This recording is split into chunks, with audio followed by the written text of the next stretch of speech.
Olá, queridos, a graça e a paz do Senhor Jesus. Estamos iniciando mais um episódio do nosso podcast Cristianismo Inteligente. E hoje nós estamos aqui para conversar sobre um tema que envolve a psicologia. Nós vamos falar sobre emoções humanas dentro de uma perspectiva da psicologia, mas também e necessariamente a partir de uma visão de mundo cristã, né? A partir de uma ótica que transita pela palavra de Deus. E para a nossa conversa hoje, para esse nosso diálogo, eu convidei a minha amiga e irmã em Cristo, Ceissa Moreno. A paz do Senhor, irmã Ceissa. A paz do Senhor, irmão Ananias, é um prazer estar com você nesse podcast tão maravilhoso, que tem contribuído com o meu desenvolvimento e meu aprendizado em várias áreas. Parabéns pelo trabalho e é uma honra estar aqui. Amém. A gente, quando vai tratar de assuntos que estão um pouco distantes, né, assim, da nossa atuação, a gente tem que procurar pessoas que estão dentro daquela área, né? E como a gente vai falar sobre emoções humanas, tem que trazer alguém da área da psicologia, né? E eu sei que você transita nessa área, trabalha, né, já ministra palestras e tal, sobre essas temáticas. Eu vou aproveitar e já dizer aqui para o pessoal que vai estar nos assistindo o seu breve currículo, né? Ceissa Moreno, ela é psicóloga e pedagoga. Ela é especialista também em psicologia clínica e psicoterapia infantil. Tem um mestrado em inovação e tecnologias educacionais, feito na Universidade Federal do Rio Grande do Norte. Profissionalmente, ela é analista técnica do Sebrae, aqui no Rio Grande do Norte, desde 2006, já faz um tempinho, né, atuando aí. E ela atua no desenvolvimento de novas soluções educacionais. Agora tem uma coisa aqui no currículo, no seu currículo, Ceissa, que para mim é o título mais alto de todos. Professora da Escola Bíblica Dominical. Porque é o título mais alto que eu tenho também, né? E é o título que eu tenho com orgulho, muito orgulho. Eu estava vendo recentemente, naquelas postagens que vão surgindo, né, no Instagram, o caso do Jimmy Carter, que foi presidente dos Estados Unidos, né, lá pelos idos dos anos 80, e que mesmo como presidente dos Estados Unidos, ele não deixou de ser um aluno e um professor da Escola Bíblica Dominical. E ele faleceu, veio à tona o Jimmy Carter, porque ele faleceu agora, né? Acho que no penúltimo dia do ano passado, dia 29 de dezembro de 2024. E aí o pessoal trouxe o exemplo dele, né?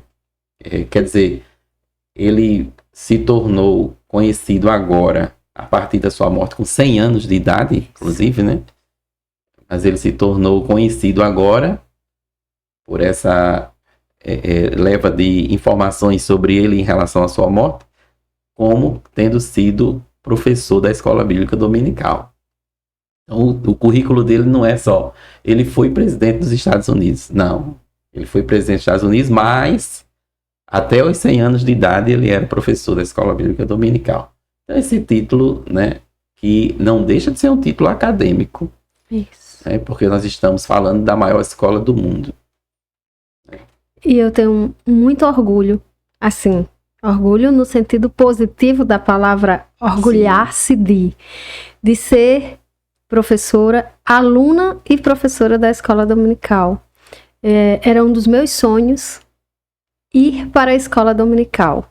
Quando eu aceitei Jesus, era meu sonho. Só que eu morava no sítio, no interior, e não tinha como ir aos domingos à escola dominical. Quando eu casei numa sexta-feira.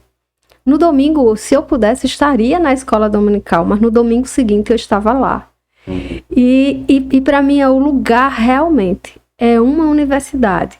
E tem um fato curioso, do qual eu me orgulho muito. Quando eu fiz pedagogia, tinha os estágios obrigatórios e tinha os projetos de extensão. E quando eu me vi dentro daquela oportunidade de, em um projeto de extensão, eu escolher onde aplicar, que poderia ser em qualquer instituição que tivesse um CNPJ para desenvolver o projeto de extensão, eu olhei para minha coordenadora e disse para ela: eu quero fazer o meu projeto de extensão na escola bíblica dominical, porque é o lugar que eu exerço a profissão de professora. Na vida secular eu não atuava como professora. E aí ela não conhecia, eu levei toda a história do que era a escola bíblica, como funcionava, que tinha a separação por classes, por faixa etária, desde os pequenininhos até os adultos, e que eram trimestrais, como é que funcionava, que estava muito embasada na andragogia, que é a formação do adulto. E eu fiz um estágio na escola bíblica dominical. Então é uma honra para mim, e eu me orgulho de fazer parte. As pessoas também me perguntam assim: irmã Ceissa, como é que você se tornou pregadora, palestrante? Eu digo: o lugar que eu aprendo a palavra de Deus, que eu estudo, seja como aluna para compreender a palavra, ou quando é para preparar a aula, para ministrar a aula, é na escola dominical. Então isso me ajuda quando alguém me liga e diz assim: o tema é esse. Eu já parei várias vezes pedindo ao Senhor: Senhor, o que é que tu queres que eu fale sobre este tema? E aí vem a lembrança, o Espírito Santo de Deus nos traz a lembrança. Esse tema já foi trabalhado numa escola dominical. Claro que eu não vou transcrever o que está na revista, mas aquilo embasa o que o Espírito Santo de Deus quer tratar. Sim. Naquela palavra, e naquele contexto. As lições funcionam muito bem como referência, né? Para a gente ir lá, como fonte para a pesquisa. É realmente um lugar de aprendizado e de edificação. E você falando do seu projeto, foi projeto de extensão? Projeto de extensão. Eu me lembrei que também quando eu estava na licenciatura em Ciências da Religião, eu cheguei a fazer esse trabalho também trazendo a escola dominical, vinculando ela, né? Foi de uma disciplina, não foi um projeto, mas foi de uma disciplina, né? Um trabalho. E eu disse para o professor, eu fazia questão de fazer aquele trabalho trazendo a realidade da escola bíblica dominical, porque era uma relação entre a religião e a parte educativa. E quando eu levei para ele todas as lições, né, as classes, a divisão das salas de aula, né, das classes, maternal, juniores, né, adolescentes, eu fui mostrando qual era o currículo que estava disposto ali na nossa EBD, ele ficou admirado com aquilo. E disse: poxa, Cláudio, que interessante, vocês seguem basicamente como é seguido no ensino secular. Isso. Né? E vocês fazem questão de ter uma organização curricular que contempla as faixas etárias e tal. Então a escola dominical realmente é esse grande empreendimento, esse grande projeto de Deus para a formação das pessoas, né? Isso. Então, ficou aqui com o seu maior título, viu? Muito honrada com esse título. Mas a gente vai conversar sobre as emoções humanas, como eu falei na introdução, e é interessante a gente fazer a conceituação, né, Ceissa? Sim. O que seria isso, as emoções humanas? As emoções humanas, elas são reações psicológicas e também fisiológicas. São reações temporárias e que elas surgem a partir de estímulos. Existe um psicólogo norte-americano chamado Paul Ekman. A partir dele, foi quando a psicologia focou os estudos nas emoções, e é tanto que os estudos que ele desenvolveu, a partir dos estudos que ele desenvolveu, surgiram os filmes, como Divertidamente 1, o 2, que tem como base as emoções básicas. Ou seja, quando eu falo sobre emoções, eu sempre trago um conceito que nós, seres humanos, somos. Aprendemos desde o primário: cabeça, tronco e membros. Membros superiores e membros inferiores. As nossas emoções, ela também tem essa estrutura, ela tem uma estrutura. Ou seja, alegria, tristeza, raiva, medo, repulsa ou nojo, como popularmente nós chamamos, desprezo ou surpresa, são emoções consideradas estruturantes. Então, o Paul, ele traz as emoções mais estruturantes, assim, aquelas que estão como base da estrutura emocional do indivíduo: a alegria, a tristeza, a raiva, o medo. Né? E aí, a partir dela, vem outras emoções que não são as estruturantes, mas são emoções, e os sentimentos. Porque a emoção é a alegria. Mas como é que nós falamos ou sentimos a alegria? Quando estamos felizes. Então, felicidade é um sentimento, mas a emoção é a alegria. A tristeza é a emoção. Mas como é que a gente vivencia a tristeza? Traduz, poderia ser assim. Como é que a gente traduz a emoção? Então, o sentimento seria a tradução da emoção. A forma como nós externalizamos, vivenciamos e até verbalizamos aquela emoção. Sim. Interessante. Então é isso. E assim, esse trabalho você citou aí um autor que trabalha a questão do conceito, né, do que seriam as emoções. Agora, as emoções humanas, como é que se está os estudos no século XXI, né? Os estudos mais recentes sobre as emoções, como é que isso tem se desenvolvido? Esse estudo de Paul é o mais recente, é o que ele é mais fundamentado, tá? E é o que vem se reportando para o que o segundo filme do Divertidamente, ele traz o quê? Aliás, o terceiro, né? Porque teve o de Divertidamente 1, que ele reporta as emoções estruturantes, que são as 4, alegria, tristeza, repulsa, medo. E no 2, ele já trazia isso na vida do adolescente, e agora ele traz com uma característica, trazendo já para ansiedade, depressão, mais focado na ansiedade. Então, hoje os estudos estão relacionando as emoções com as reações que nós, seres humanos, estamos tendo a partir da má gestão das emoções. Porque os estudos sobre as emoções, ele vem longo, e ele também é feito não só na psicologia. Ele é um estudo transversal, dentro do contexto da educação, dentro do contexto da administração, dentro do contexto da sociologia. Por quê? Porque as emoções, ela permeia os espaços que nós estamos vivendo, as nossas relações interpessoais e o nosso eu comigo mesma. Então, existe todo um trabalho que é feito, porque essas emoções, elas vão interferir no nosso desenvolvimento cognitivo, no nosso desenvolvimento emocional e no nosso desenvolvimento social. E eu falo assim, esse Paul Ekman já é um estudo recente. Sim. Mas as emoções, elas fazem parte do desenvolvimento do ser humano desde a fundação do mundo.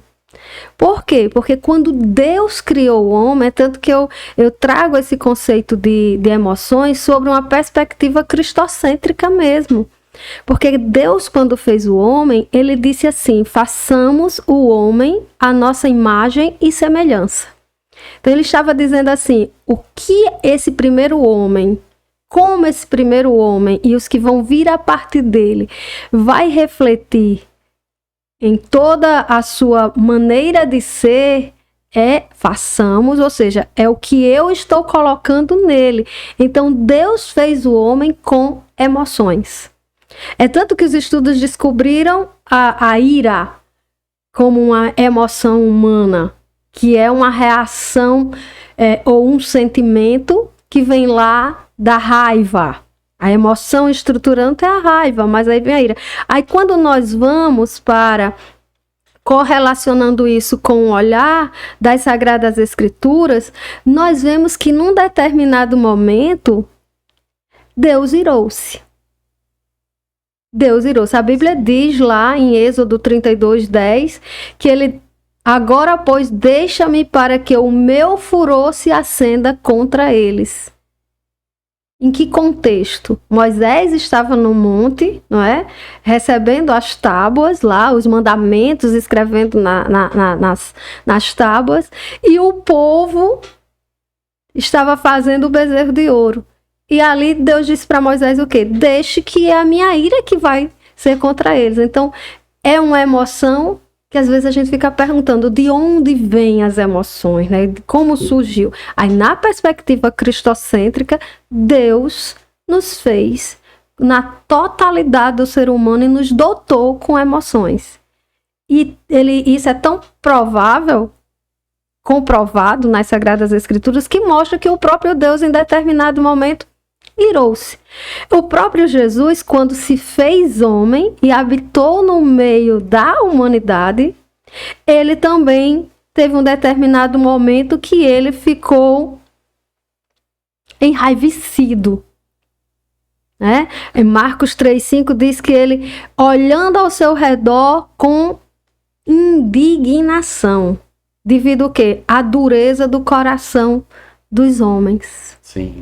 Então, você veja, as emoções faz parte dessa construção do ser humano enquanto um ser biopsicossocial e espiritual.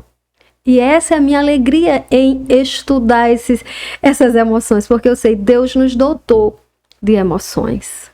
A imagem e semelhança de Deus no ser humano, então, está exatamente aí. Não está necessariamente na estrutura física, físico, né? não. Não é a vida biológica, é a vida psíquica. Psíquica, emocional e fisiológica, porque quando a gente se emociona, o nosso fisiológico reage. Sim. Né? E aí cada um vai ter uma forma de reagir. Mas aí seria a reação... seria a exposição da reação no ser humano, que em Deus não seria possível por ele não ser matéria, né? Que foi possível nós enxergarmos em Cristo Jesus, quando ele assumiu a forma de homem. Isso. Tanto que a Bíblia nos diz... Até nisso aí a gente vê a perfeição. A perfeição do propósito de Deus em nos dar emoções para sermos pessoas completas. Tanto que Jesus, em forma de homem, ele viveu as emoções. E isso me encanta, porque a Bíblia diz assim, João 11:35, uma das emoções estruturantes, segundo Paul Ekman, é a tristeza. E aí, qual era o cenário? Que o ser humano não quer ficar triste. Nós não queremos sentir tristeza, nós queremos viver intensamente a alegria. Mas há cenários que requer que a gente sinta a tristeza na sua totalidade. Não tristeza a um nível de um adoecimento emocional. Mas aí a Bíblia diz que um amigo de Jesus tinha falecido. Uma família que era amiga de Jesus estava em luto pela perda, Marta e Maria em luto pela perda do irmão Lázaro, que era um amigo achegado de Jesus. Aí João 11:35 diz claramente, Jesus chorou. Choro é uma reação emocional tanto de alegria, quando assim, tem pessoas que choram de alegria, mas predominantemente se chora de tristeza, por estar sentindo uma dor, por uma perda, por algo que causou algum impacto que nos levou a sentir tristeza. E Jesus, na totalidade do homem, chorou. Sim. É. Tem aquela outra passagem, né, que eu estava procurando aqui, dele no templo. Sim. Quando viu os vendedores ali, né, com suas bancas, fazendo do templo um local de comércio, né? Até porque eu gosto sempre, irmão Ananias, de contextualizar. Qual era o propósito de ir ao templo? Era de ir, e que ainda é, adorar a Deus. É um templo religioso. Isso. Então, tem um propósito espiritual. Espiritual. Então as pessoas iam para o templo para ofertar as suas primícias para Deus. Já era um costume sair de suas casas levando. Porém, o que é que estava acontecendo? Não estavam levando. Ou seja, já estavam quebrando um princípio, que era levar as suas primícias para ofertar. E lá no templo, elas estavam comprando para ofertar. E quando Jesus viu isso, ele se enfureceu. Por quê? Porque o povo não estava nem buscando, nem servindo como deveria. O espaço sagrado deixou de ser sagrado, ou continuou sagrado, mas dividiu, vamos dizer assim, a sua função com uma função comercial. Fugindo dos princípios para o qual tinha sido instituído. Exatamente. E a isso levou Jesus, mais uma vez, enquanto homem, expressar deliberadamente suas emoções. Enfureceu-se. Mas aí, talvez os nossos... Agora, eu não sei se é dentro disso aí que eu lhe interrompi agora, porque a expressão que ele usa é tomando como base a referência da profecia, né, que diz: o zelo da tua casa me devorou. Quer dizer, ele estava ali reagindo a uma emoção, mas ele usou a palavra zelo, né? Então, o cuidado, né? Cuidado. O cuidado com o quê? Com os princípios. Com os princípios para os quais a casa de Deus deve ser, foi instituída. Então isso feriu os princípios dele e ele reagiu daquela forma emocionalmente. Mas eu falei até agora de emoções consideradas negativas, né? Isso. Negativas, que foi a ira, a raiva, se enfurecer e a tristeza. Mas a Bíblia também nos mostra em vários aspectos, inclusive o livro de Salmos, eu trouxe até aqui algumas referências, né? O livro de Salmos é cheio de emoções. Repleto de emoções. A gente até divide em salmos penitenciais, né, que é aqueles salmos de angústia, e salmos de louvor, aí já são salmos que exultam a Deus, de alegria, né? Isso, e aí eu trouxe, que é um salmo que eu amo, o Salmo 103, bendize a minha alma, alegre-se a minha alma, né? Em outras versões já estão trazendo assim. O verso 13 diz assim: assim como o pai se compadece de seus filhos, assim o Senhor se compadece daqueles que o temem. Compadecer vem de um sentimento, que é a compaixão. Isso. A compaixão, ela vem de uma emoção, ela deriva-se de uma emoção. Qual é a emoção? Amor. Sim. E aí vem o sentimento de compaixão. E aqui ele traz esse sentimento, amor. Aí nós vamos para João 3,16, outra demonstração de amor de Deus. Que a tradição cristã chama de paixão, né? Que se consuma ali na sexta-feira, né? Que é chamada de sexta-feira da paixão, dentro da tradição cristã. Por quê? Porque entende-se que o sacrifício de Cristo foi a sua paixão. Inclusive tem uma expressão em Hebreus que diz paixão da morte, né? Então o sacrifício de Cristo não é outra coisa senão um sentimento derivado da emoção que está em João 3,16, né? Isso. O amor, né? Que Sim. é essa emoção estruturante que ele nos faz sentir. Então, Deus, quando fez o homem, façamos a nossa imagem e semelhança. Façamos ele com estes sentimentos, com essas emoções, com essas que está aqui em nós. Mas até as negativas, eu sempre questiono quando eu estou fazendo uma palestra. Porque tem pessoas que acham que a emoção tristeza ou medo é negativa. E até quando você diz assim, numa dinâmica, numa atividade, relacione duas emoções que você considera positivas e duas emoções negativas. Aí vem lá, alegria em primeiro lugar. É uma emoção positiva. Tristeza e medo, uma reação negativa. E aí eu trago uma brincadeira. Imagine só, se no velório do meu pai, que faleceu há 11 anos, 12 anos quase, eu não tivesse a emoção tristeza, só tivesse alegria. Eu estaria sorrindo no velório do meu pai? Não. Era necessário a tristeza. Até existe... Então é uma emoção positiva também. Dentro do contexto que ela é necessário ser vivida. Ela precisa ser vivida. Inclusive o luto, que é uma dor que deriva de uma perda que causou tristeza. Precisa ser vivido. Sim. Ah, mas a pessoa... Se está ultrapassando o luto, que você não está lidando com ele, aí precisa de acompanhamento. Mas o luto precisa ser vivido dentro de todas as suas fases. Aí, em relação ao medo. Ah, mas o medo eu não quero. O medo é uma reação negativa. Vamos lá.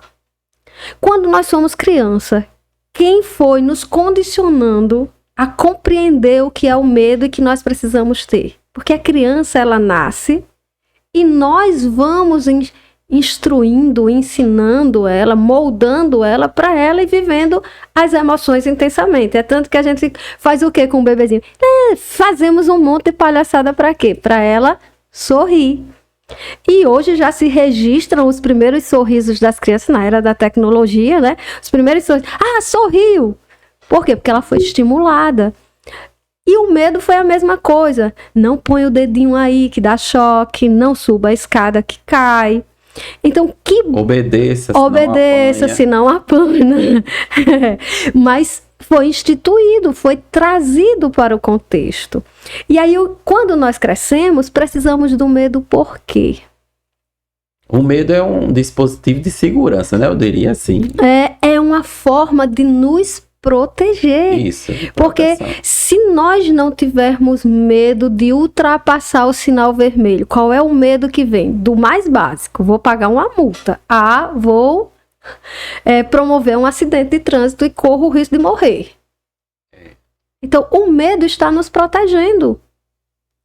Não é agora, eu tenho fobias, que são os transtornos que vêm, seja da ansiedade ou até da depressão, e aí o medo, precisa ser tratado. Quando deixa de ser positivo e passa a ser negativo, porque aí já está ultrapassando o limite. É quando precisa ser tratado. Sim. Eu nem chamo de positivo ou negativo, isso é muito o nosso conceito, mas assim, nosso conceito é até empírico, sem fundamentação. É quando ele precisa ser tratado, ou seja, as emoções, voltando lá. A partir do momento em que elas prejudicam. E que elas passam a nos controlar. Entrando agora nessa. E como lidar com as emoções, né? Como é que eu lido com as emoções? Já que foi Deus que me fez, né? Já que a irmã Ceci está dizendo que não existe emoção positiva ou negativa, todas foram feitas para que nós fôssemos completos, perfeitos. Como é que eu lido com elas? É possível controlá-las? É possível controlá-las? Sim.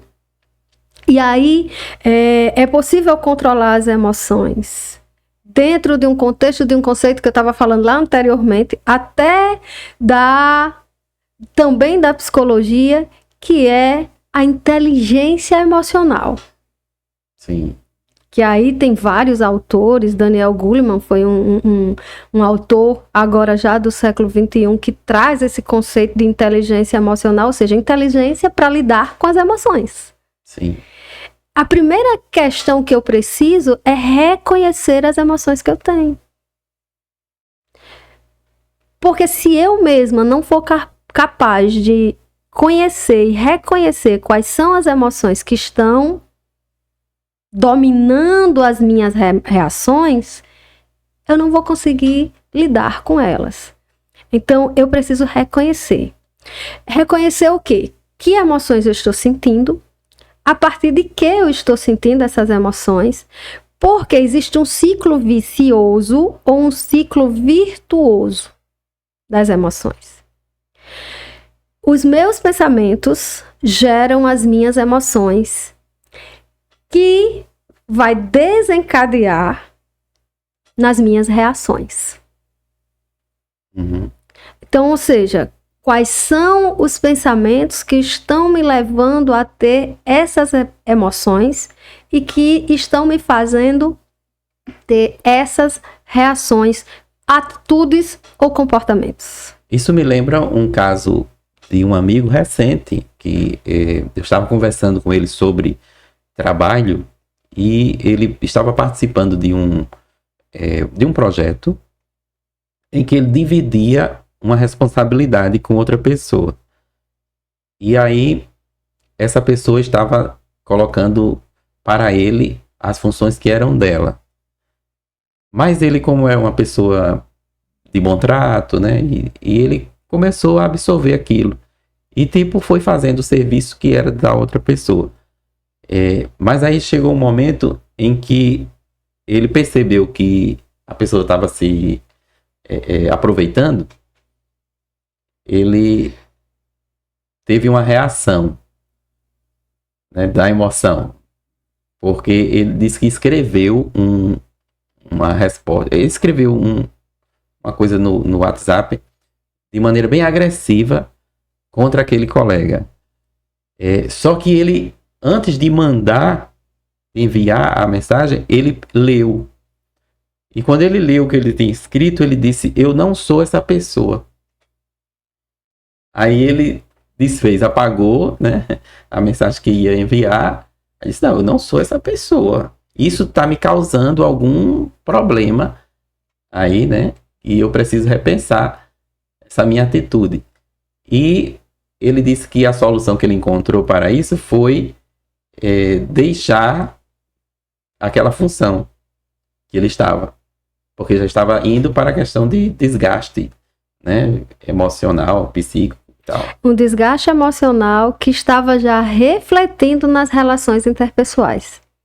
Mas olha a atitude dele, fazendo uma análise assim bem, ele leu, ao ler, ele percebeu que aquilo não era dele. Ele estava tendo uma reação por causa de uma situação.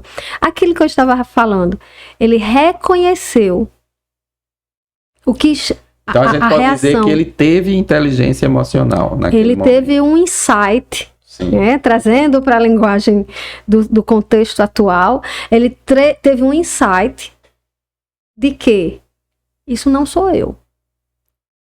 Esse foi o insight, isso não sou eu.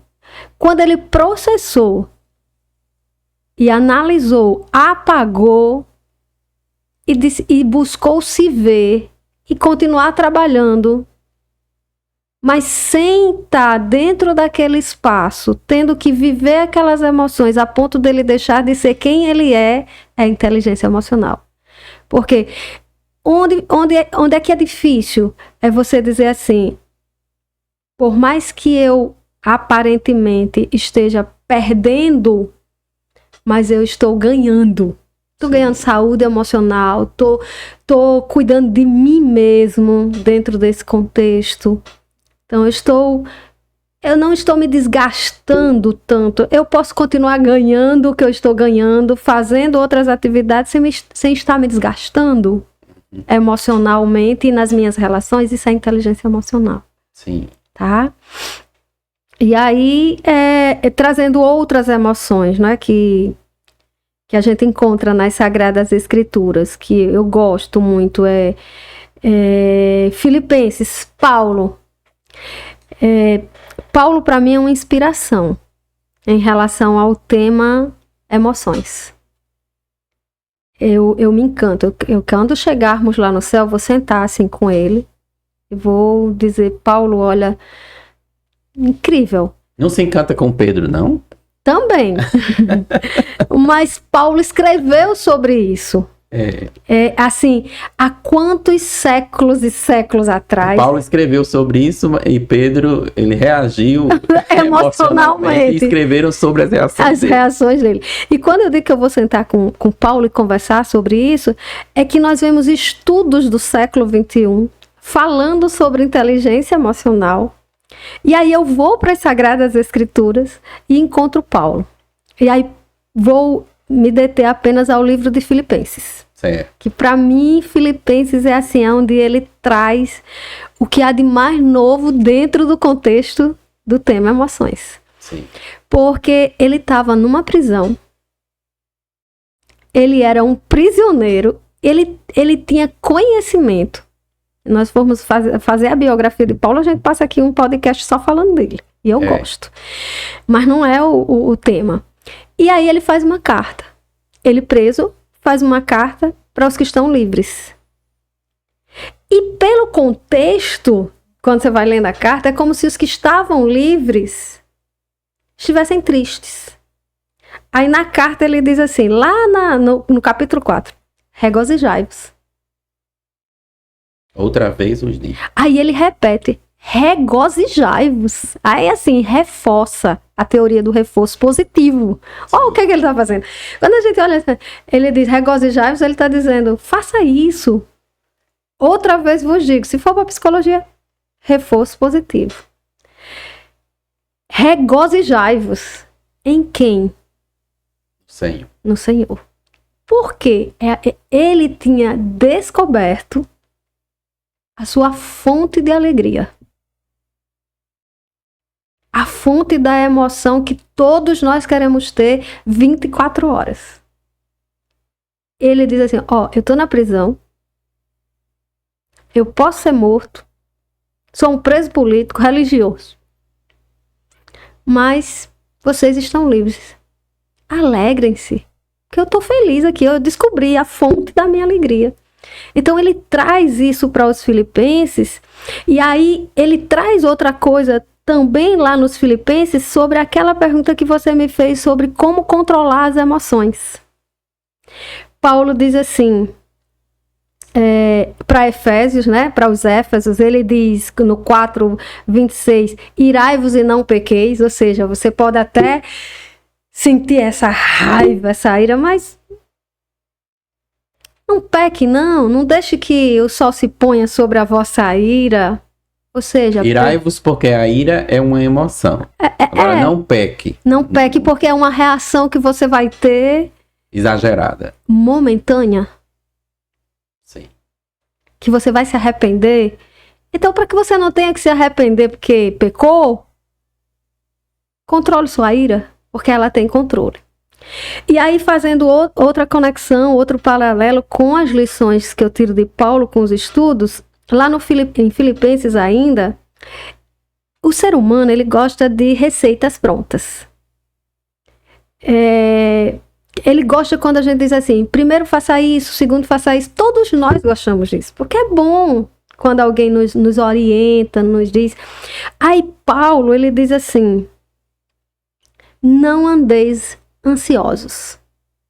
Nós estamos vivendo a era da tecnologia, a era da informação, a era da globalização. Quando esse podcast estiver no ar, as pessoas vão estar comentando, replicando, a gente perde o controle de onde estão essas informações. E isso gera naturalmente a doença do século, que é a ansiedade. Eu estava lendo um livro, A Tirania do Urgente, esses dias, e o autor ele traz exatamente isso. Nós estamos vivendo a era da tecnologia, Nós mulheres, eu vou trazer um pouquinho para nós mulheres, não que os homens também não façam esses afazeres, mas nós temos máquina de lavar, nós temos micro-ondas, nós temos forno, nós temos geladeira, nós temos iPhone, iPad, computador, nós temos um carro para nos locomover, em sua maioria, mas se não temos um carro próprio, uma bicicleta, uma moto, nós temos um meio de transporte, seja um trem, seja um Uber, seja um ônibus. Existem meios de transporte que nos faz chegar em tempo hábil aonde desejamos, aonde planejamos.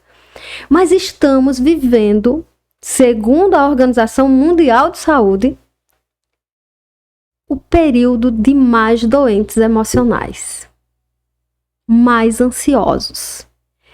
Só que Paulo já falava sobre isso aos Filipenses. Não andeis ansiosos. Ele estava escrevendo para os Filipenses, mas era para mim. É mais uma prova da atualidade da Bíblia Sagrada. É por isso que eu defendo. A Bíblia não precisa ser atualizada. Ela é um dos livros mais atuais do mundo.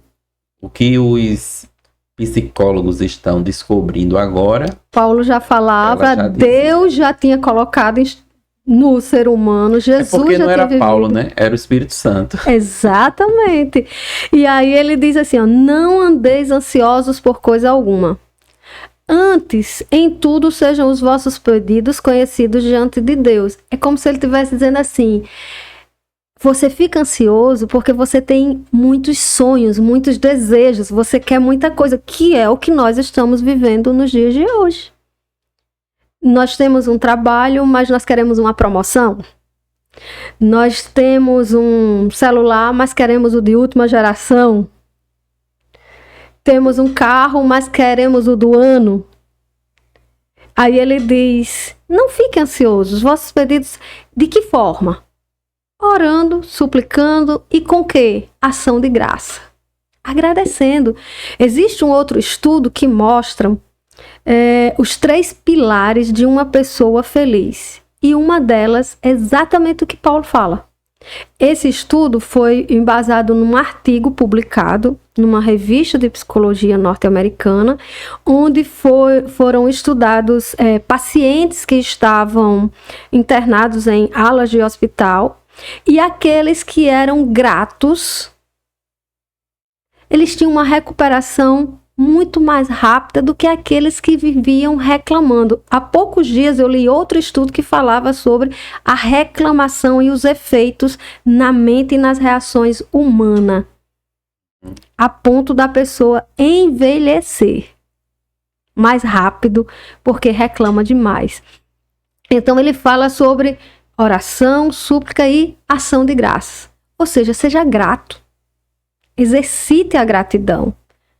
E aí vem a pressa de novo, a ansiedade. A gente já acorda e esquece de dizer obrigado, Deus, porque eu tô vendo o sol nascer. Mas um dia a gente já acorda assim, tenho que pegar o coletivo, tenho que bater o ponto, tenho que deixar a menina na escola. Então, a gente já tá soberbado. E aí ele diz, e a paz? Aí a consequência, né? O resultado disso, né? E a paz de Deus, que excede o quê? Não tem explicação. Você pode ser PhD, doutor, estudioso, mas você não entende porque às vezes tem aquela pessoa que não tem tudo. Tantos recursos que outros têm. E ela tem paz.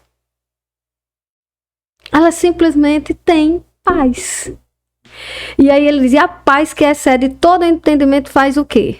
Guardará os vossos corações e os vossos pensamentos em Cristo Jesus. Quando ele fala aqui sobre os vossos corações e os vossos pensamentos, aí eu trago para a nossa alma, enquanto sede das nossas emoções e pensamentos e sentimentos. Lembra do ciclo vicioso? Sim. Os nossos pensamentos influenciam diretamente as nossas emoções, que influenciam as nossas reações. Paulo já está dizendo isso. Se o seu pensamento é de ser grato, se os seus pedidos estão lançados lá a Deus e mesmo assim você é grato, você tem uma paz. Essa paz não tem uma explicação para ela. Isso vai Tá refletida ainda em quê? Nos seus pensamentos. Aí ele é redundante, ele é andragógico. Assim, ele traz os conceitos da andragogia de uma forma bem clara. Ele diz assim, finalmente, irmãos, tudo o que for, aí ele diz a receitinha, ó o que é que você deve ter no seu pensamento. Verdadeiro, nobre, correto, puro, amável, de boa fama. Se há algum louvor, nisso pensai. Ou seja, imagine se nós pensarmos em tudo isso aqui, ó, que é verdadeiro. Sim. Alguém chega e diz assim, algo sobre mim. Aí eu absorvo aquilo e vou sofrer. Essa pessoa tem a verdade sobre mim? Quem deve ter a verdade sobre mim? Eu converso muito com meus alunos sobre isso, quando eles vêm com essas questões, né? O famoso enredar. Fulano me chamou de feio, ou fulano disse que eu sou burro, né? Aí eu digo, olha, só existem duas opções. Ou essa pessoa disse a verdade, ou ela disse uma mentira. E você sabe. Né? Você é burro? Não, então ela mentiu, não foi? Foi. Como ela mentiu, ela não está dizendo a verdade sobre você. Se incomode, não. Mas é aí onde, quando nós estávamos aqui nos bastidores conversando, a pessoa vai dizer assim, mas isso está centrado no ser humano. Em que está centrado no ser humano? Eu ter a capacidade de reconhecer o que está me afetando. Você faz, através do questionamento socrático, o seu aluno pensar. Ainda que ele me ache feio, eu me acho bonita. E acabou. Essa é a minha verdade. Se nós fizermos isso, tivermos o nosso pensamento, aí vamos para a teoria do condicionamento. Condicionada a isso, nós não vamos ficar doentes, nem ansiosos, nem depressivos. Por quê? Porque a nossa mente tá cheia de coisa boa. Tá cheia de coisas boas. Ainda que passemos por momentos de medo, é inerente à natureza humana sentir medo. Mas eu vou saber que esse medo não me controla. Certo.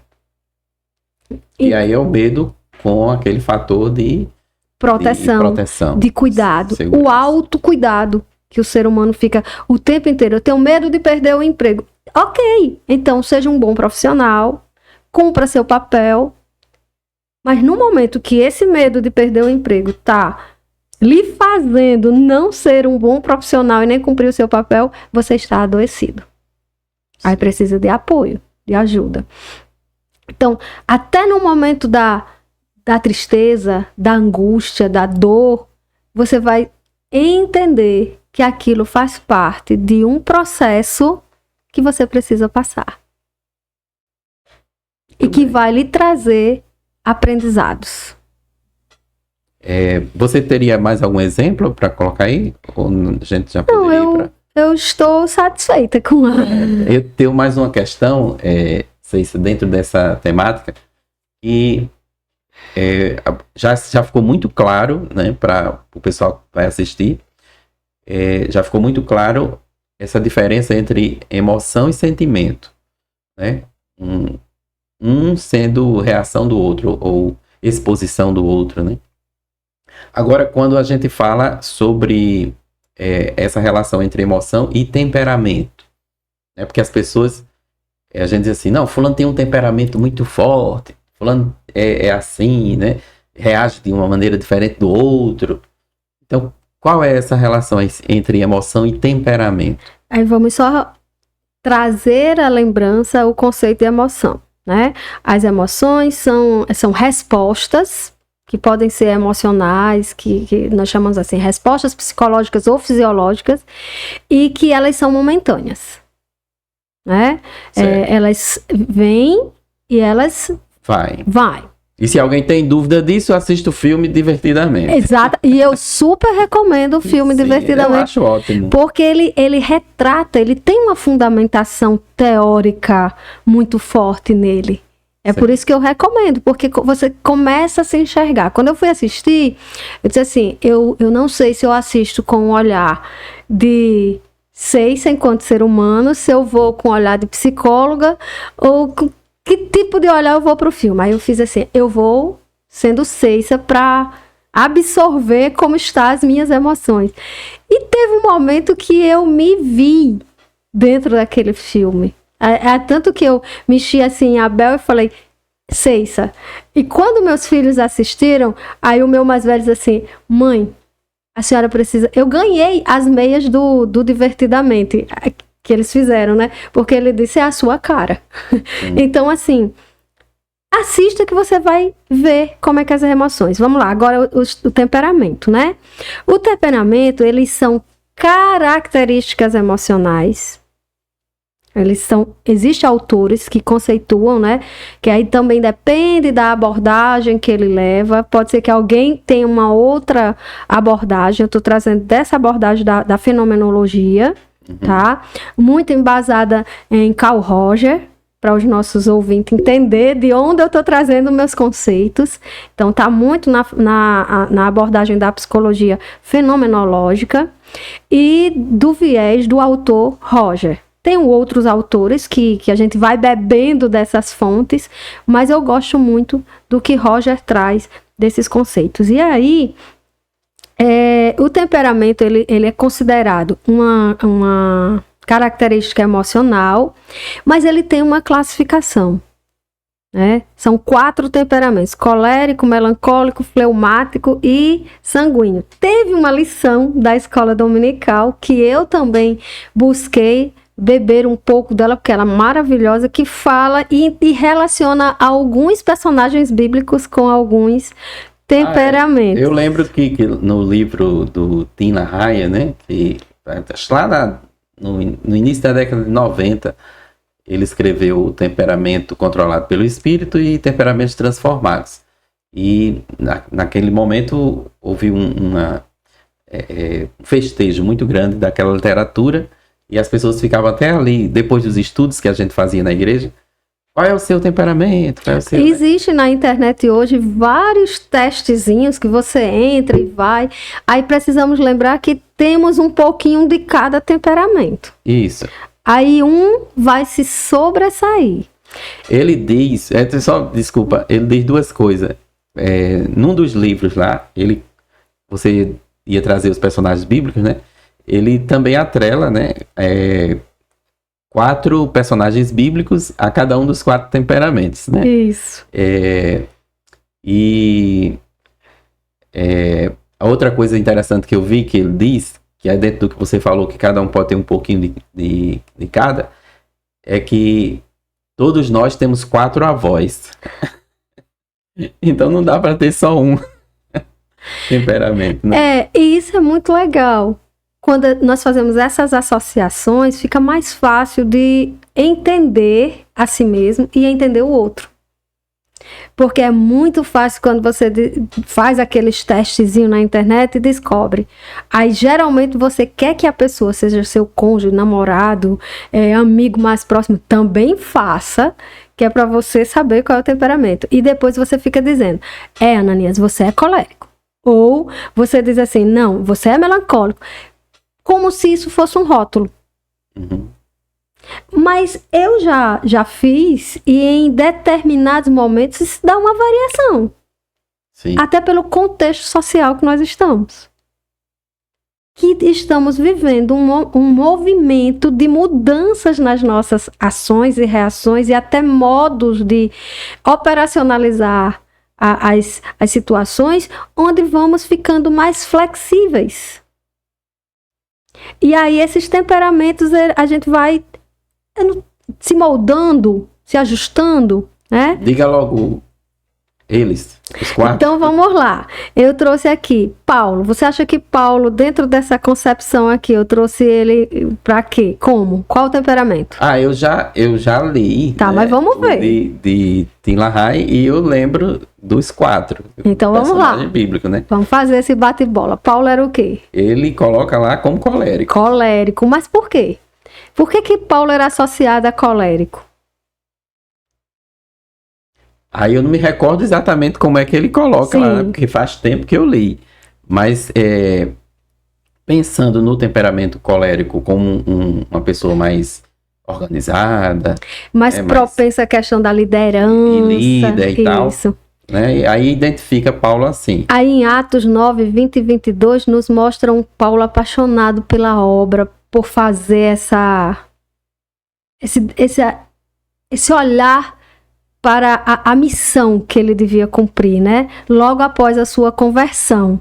Logo após a sua conversão, ele quer também agora se entregar. As pessoas coléricas são muito determinadas. É uma das características dela, muito determinada, cheia de energia, quer liderar, quer fazer tudo ao mesmo tempo. Né? Aí se a gente for fazer um trabalho assim, relacionando o temperamento com as emoções, aí você vai ver como é que vai casar aqui, colérico com que emoções? Com a emoção que ele está vivendo na hora, porque ele tem que viver todas. Vai depender do momento.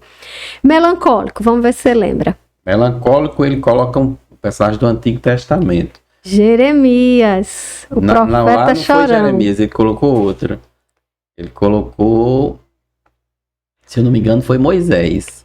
Pois é, aqui veio Jeremias. Mas Jeremias também se encaixa perfeito. Muito, né? Ele traz traço, né? Porque o melancólico é sempre muito reflexivo, introvertido, e sensível e perfeccionista. E aí a gente, quando pensa em Jeremias retratando o vaso nas mãos do olheiro. Sim. Né? A gente consegue enxergar como ele buscou trazer aquela descrição da visão que ele estava vendo, com todo aquele perfeccionismo. Que é que vê Jeremias? Sim. E aí você vê o quanto isso fica claro. Interessante também, Jeremias, porque ele é um profeta que profetiza ali sobre o cativeiro de Judá, o que vai acontecer com eles no finalzinho, mas mesmo com aqueles termos de juízo, né, iminente, que vai vir sobre o povo, mas a gente também tem nele aquelas expressões. Eu sei os pensamentos que penso de vós. Né? Então, é o melancólico porque está refletindo, né, sobre isso. Fleumático. Fleumático, ele colocou Abraão. Por quê? Quais são as características? Paciente, calmo, equilibrado. E a trajetória de Abraão nos mostra muito, muito isso. Até estratégico, né? Abraão chegou a dizer que Sara era sua irmã 2 vezes. Não se incomoda muito com as coisas. Ele consegue ir levando, né? E driblando os problemas, né? Isso. Porque imagina, eu vou entrar numa terra que eu posso ser morto. Aí eu crio uma estratégia para dizer que minha mulher, minha irmã, que era irmã, mas era esposa, já era a esposa dele, mas para eu sair em vida. Mesmo que o cara lá, o dono da terra, o chefão lá, pegue minha esposa e leve. Sim. Tô equilibrado. Assim, mostra o cara em equilíbrio. Que sabe ser pacificador.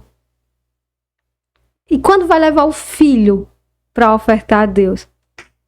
Também leva. Pai, a gente tá levando a lenha, o cutelo, mas cadê o cordeiro? Meu filho, Deus proverá. Olha, equilíbrio. E sanguíneo, nosso amigo, que você já disse hoje à tarde. Que você vai conversar com ele depois de conversar com Paulo. Né? Só depois. Pedro. Pedro, por quê? Pedro, o que é que traz do sanguinário aqui? Ele tem várias características positivas, viu? Sanguíneo. Sanguinário não. Sanguíneo. Né? É que ele era sanguíneo. É que ele era impulsivo. Isso. Chega o soldado, o próprio Jesus já está ali tranquilo. Jesus tinha poder para se defender de tudo aquilo. Aí lá vai Pedro, no meio do soldado, tirar a orelha do soldado. Aí o mesmo Pedro que, não, Jesus, eu não vou te negar, não. Por quê? Porque ele era reativo. As emoções dele eram a flor da pele, que é uma característica do sanguíneo. Tá lá, ei, até a tua fala se parece com eles. Não conheço. Não conheço. A reação. Qual foi a reação de emoção, embasada em que emoção de Pedro naquela hora? Medo. Medo de morrer. Sim. Eu lembro de uma ilustração sobre esses 4 temperamentos que colocava assim, pensa num ambiente de uma reunião. O colérico, ele está à frente da reunião. Liderando. O melancólico, ele está anotando tudo, observando, fazendo anotações. O fleumático, ele em algum momento vai contar uma piada. E o sanguíneo, ele vai chegar atrasado e quando ele chegar, todo mundo vai saber que ele chegou. Pois é. E aí, para fechar a minha fala, irmão Ananias, eu queria até indicar um livro chamado Corpo Fala. Sim. Que é de Pierre Well e Holland. Esses nomes em inglês, minha língua trava. Eles trazem de uma forma muito tranquila as emoções nas nossas reações corporais. O corpo falando o que as nossas emoções... Muitas vezes a gente pensa assim, eu tô bem tranquila, eu tô passando a maior luta, mas vou estar sorrindo. Não é só isso. O corpo fala, né? E o corpo é uma extensão da nossa mente que reflete as nossas emoções. Eles deixam isso bem claro. O corpo é uma reação, o corpo é uma extensão da nossa mente que reflete as nossas emoções e os nossos estados internos. Através de quê? Da postura, de gestos e de expressões. Inclusive tem uma série, eu não assisti, mas tem uma série que repercute muito dentro dos estudos da psicologia, inclusive, porque ela é baseada em fatos reais, que os estudiosos,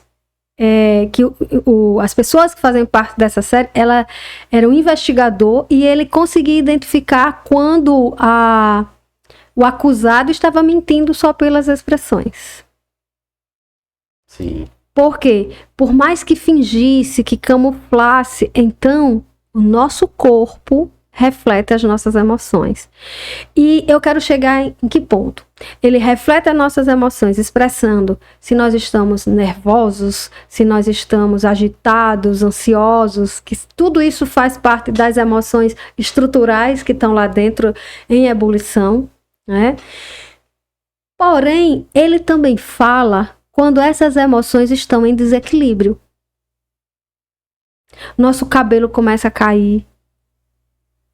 Seja, o estresse, né? Que vai causando reações fisiológicas, que são reações do nosso corpo. Chega a gastrite, dor, caspa no cabelo. Várias doenças que o nosso corpo pedindo socorro porque alguma emoção está em desequilíbrio. Então, é importante ouvir o nosso corpo também. Sentir. Às vezes as pessoas dizem, fulano rói unha, é ansioso. Eu conheço pessoas ansiosas que têm unhas naturais e são grandes. Então, porque a reação dessa pessoa vai ser outra. A reação do corpo dela vai ser outras. Totalmente diferentes. Então, assim, os nossos ombros falam. Nossa forma de olhar para as pessoas falam, né?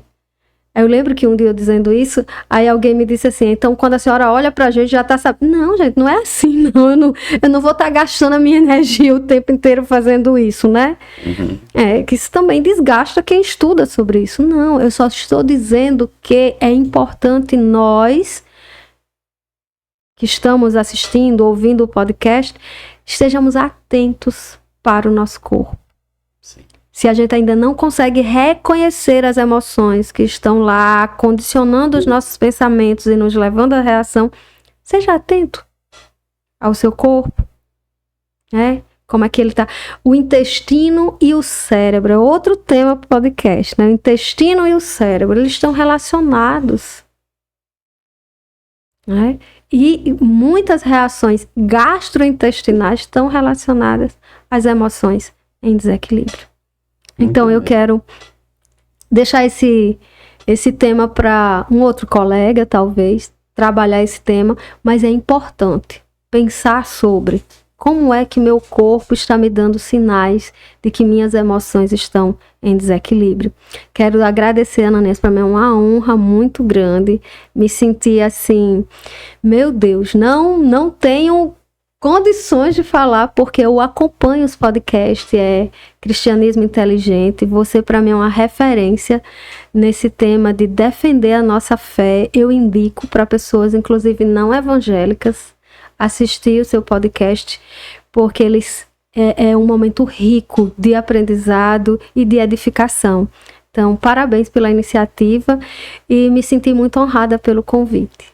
Obrigada. Amém. Eu que agradeço, a sua participação aqui com a gente, desenvolvendo esse tema. Como eu comecei, eu disse que a gente tem que trazer pessoas que trabalham na área para falar da área, né? E foi de uma grande contribuição, muitas informações ricas que você trouxe aqui, que vai auxiliar muita gente que, inclusive, passa por esse tipo de problemas, né? E a abordagem nossa, ela não foi somente aquela coisa técnica, mas você trouxe aqui sempre a partir de uma ótica cristã. Acho que marcou bastante o momento em que você fez referência ao apóstolo Paulo, falando sobre ansiedade, né? Não estar ansiosos, falando sobre aquela lista de pensamentos positivos que devem estar presentes, e o resultado disso é a paz de Deus, que excede todo entendimento, guardando os nossos corações e os nossos sentimentos, né? Então, que os ouvintes, né, e telespectadores do nosso podcast sejam edificados com esse episódio, e eu quero agradecer mais uma vez a sua participação conosco, que é um dos demais, né? Podcast e outros que virão com a sua participação também. Que bom. E aqui é uma lembrancinha, né? Um presente. E que eu amo o presente de plantas, viu? E vai ajudar nas suas emoções. Com certeza. E é uma boa dica para os nossos ouvintes extravasar um pouquinho essas emoções, fazendo uma terapia ocupacional, que cuide de uma planta, de um jardim. Converse com essa planta, parece meio louco, né? Mas não é. São formas de externalizar o que eu estou sentindo. Os meus filhos até fizeram uma postagem há uns anos atrás, porque eu tenho meu momento de cuidar do meu jardim. Eu coleciono flor do deserto. E a partir de uma experiência pessoal em que eu comecei a cuidar e ganhei uma de presente. Então eu cultivo elas porque tem toda uma história lá de Agar ouvindo Deus no deserto. Oh, que maravilha! E a partir dali, as flores do deserto, elas dão belíssimas rosas no deserto. Sim, aqui no meu jardim tem bastante, né? Pois é, e é terapêutico. Tenho visto isso. É terapêutico.